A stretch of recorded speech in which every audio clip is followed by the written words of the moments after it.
Mamayang 10:30 PM nga po ay magaganap ang bakbakan ng Team Pilipinas at Kazakhstan, kung saan kinakailangan nga po nating manalo upang mas tumaas ang ating tsansa na ma-qualify sa World Cup.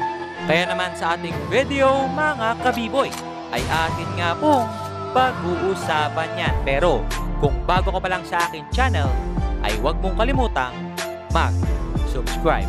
Dahil nga po mamaya ay magaganap na ang laban ng Team Pilipinas kontra sa Kazakhstan, gagawa nga po tayo ng isang preview on this game, kung saan pagdating nga po sa field goal percentage, lamang nga po ang ating national team. Pero pagdating naman sa 3 points at free throw percentage, lamang nga po dyan ang Kazakhstan. Especially noong huling nagbakbakan nga po ang dalawang team na ito, kung saan pinatay nga po tayo ni Alexander Zhigulin sa 3-point line, kung kaya't natalo nga po tayo pagdating sa laban na yan. Kaya naman dapat mamaya doon nga tayo mag-focus, kung saan kailangan nga po nating limitahan ang ating pagmimintes pagdating sa 3-point and 2-point line.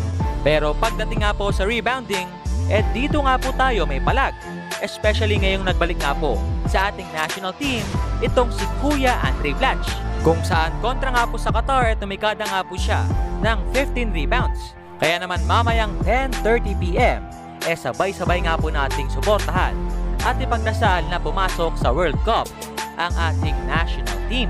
Kaya naman yon, hanggang dito na lang at maraming salamat sa panonood. And once again, this is me, Bob GameStyle TV, saying bye-bye!